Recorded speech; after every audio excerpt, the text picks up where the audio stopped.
Yun ang pinakamahirap na naranasan ko sa buhay ko. Yung nagkasakit yung anak mo, wala kang perang pangpagamot talaga eh. Naniniwala ako sa libre serbisyong pangkalusugan para sa lahat. Ngayon dahil sa programang No Balance Billing, kung saan naunang Bukidnon, libre nang magpagamot ang mga katulad ni Tata. Pinanganak ko si Daniel sa ospital nang walang bayad. Na-hospital ako noon dahil sa high blood. Nagamot ako kasi may libreng serbisyo. May mga modernong ospital at provincial health stations pa para sa lahat.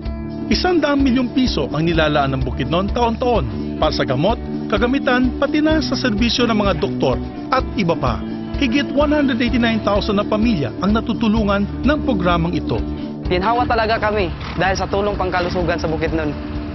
Ang kalusugan dapat sagot ng pamahalaan. Panata ko na maging batas ito para sa buong bansa.